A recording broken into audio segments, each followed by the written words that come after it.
আমার বন্ধু 52 বছর বয়সে প্রথমবার ডেটিং অ্যাপ খুলেছে। 23 বছরের বিয়ে ভেঙে গেছে, 3টে বড় বাচ্চা আছে এবং সে বলছে আমি আবার ভালোবাসতে চাই। তুমি কি তাকে জাজ করবে নাকি বুঝতে চাইবে? ভিডিওটা দেখো, তারপর বলো।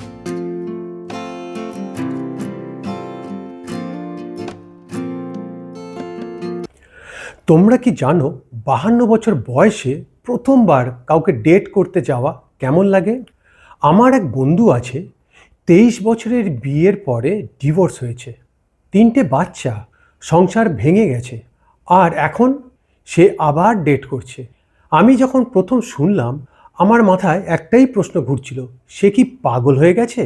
কিন্তু তার সাথে ঘন্টার পর ঘন্টা কথা বলার পরে আমার মনে হলো না, সে হয়তো সবচেয়ে সাহসী কাজটাই করছে। আজকের ভিডিওতে আমি সেই গল্পটাই বলবো। রিয়েল টক, কোনো জাজমেন্ট নেই। আমার এই বন্ধুর নাম বলবো না, সে চায়নি, তো আমরা তাকে ডাকবো রাহুল। রাহুল আর আমি কলেজ থেকে বন্ধু। সে 29 বছর বয়সে বিয়ে করেছিল, প্রেমের বিয়ে।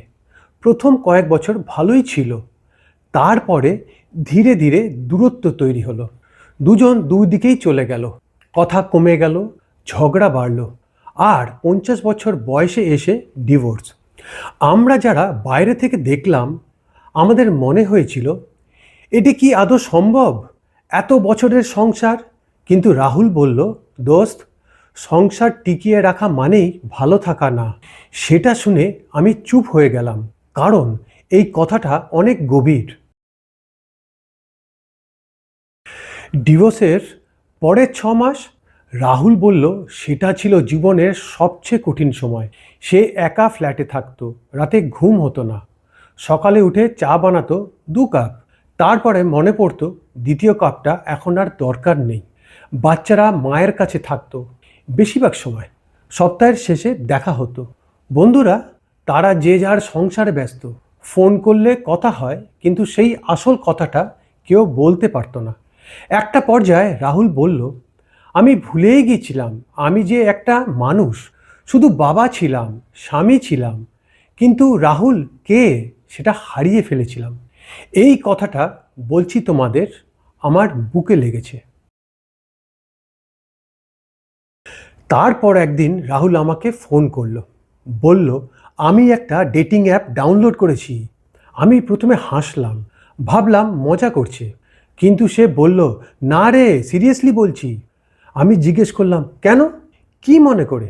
সে বলল, আমি আর একা থাকতে পারছি না, মানে শুধু সঙ্গী চাই না, আমি আবার কারোর সাথে কথা বলতে চাই, হাসতে চাই, কাউকে জানতে চাই এবং নিজেকেও নতুন করে জানতে চাই।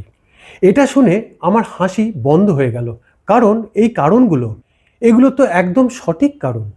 আমরা অনেক সময় মনে করি বয়স হলে চাওয়া বন্ধ হয়ে যায়, কিন্তু মানুষের সংযোগের দরকার কোনো বয়সে কমে না। রাহুলের প্রথম ডেট হলো একটা ক্যাফেতে। মেয়েটার বয়স 48। সে বলল, দোস্ত, আমি এতটাই নার্ভাস ছিলাম যে ক্যাফেতে ঢোকার আগে বাইরে 10 মিনিট দাঁড়িয়েছিলাম। আমি বললাম, কি করলি তারপর? সে বলল, ভাবলাম আমি 23 বছর একটা বিয়ে টিকিয়েছি, একটা ক্যাফেতে ঢুকতে পারবো না। ডেটটা ভালোই গেল, কথা হলো, হাসি হলো, কিন্তু শেষে যখন বাড়ি ফিরল রাহুল আমাকে বলল, একটা অদ্ভুত অনুভূতি হলো, ভালো লাগলো, কিন্তু একটু গিল্টও হলো। আমি জিজ্ঞেস করলাম, গিল্ট কেন? সে বলল, মনে হলো এটা কি ঠিক করছি, বাচ্চারা কি ভাববে, সমাজ কি বলবে। এই গিল্ট, এটা 50-এর পরে ডেটিং করা মানুষদের সবচেয়ে বড় শত্রু।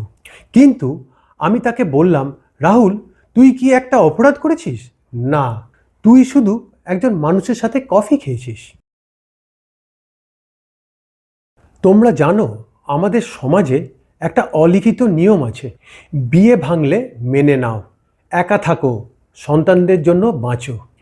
কিন্তু কেউ জিজ্ঞেস করে না, তুমি কি ঠিক আছো, তুমি কি সুখী? রাহুল আমাকে একটা কথা বলল যেটা আমি কখনো ভুলবো না। সে বলল, দোস্ত, আমি আমার বাচ্চাদের দেখাতে চাই যে জীবনে পড়ে গেলে উঠতে হয়, থেমে গেলে চলে না। আমি যদি ভেঙে পড়ে থাকি তারাও মনে করবে এটাই জীবন। এবং এই কথাটার পরে আমি রাহুলকে নতুন চোখে দেখলাম। 50-এর পরে ডেটিং মানে ডেসপারেট হওয়া না, 50-এর পরে ডেটিং মানে নিজেকে আবার বেছে নেওয়া। এটা সাহস, এটা স্ট্রেংথ। আর যারা বলে এই বয়সে আবার ডেটিং, তাদের জিজ্ঞেস করো এই বয়সে কি সুখী হওয়ার অধিকার নেই? আজকে রাহুল কেমন আছে জানো? সে এখন কারোর সাথে রেগুলারলি কথা বলছে, সিরিয়াস কিছু এখনো না, কিন্তু সে হাসছে, সে আবার রান্না করছে, বই পড়ছে, নিজের জন্য সময় দিচ্ছে। সে বলল ডিভোর্সটা আমার শেষ ছিল না, ওটা ছিল একটা অধ্যায়ের শেষ, নতুন অধ্যায় শুরু হয়েছে। আমি চাই তোমরাও এটা মনে রাখো, বয়স কখনো তোমার সুখী হওয়ার বাধা না, সমাজের মতামত তোমার জীবন না। এবং একা থাকাটা স্ট্রেংথ হতে পারে, কিন্তু সংযোগ খোঁজাটা উইকনেস না। 50-এর পরেও জীবন আছে, ভালোবাসা আছে, সম্ভাবনা আছে। তোমাদের মধ্যে যদি কেউ এই পরিস্থিতিতে থাকো বা তোমার কোনো বন্ধু থাকে, এই ভিডিওটা তাকে পাঠাও, কমেন্ট করো তোমরা কি মনে করো, এই বয়সে ডেটিং করা উচিত? আর যদি ভিডিওটা ভালো লাগে লাইক দাও, সাবস্ক্রাইব করো। পরের সপ্তাহে আবার দেখা হবে, রিয়েল টক নিয়ে আসবো। ভালো থেকো, নিজেকে ভালোবাসো।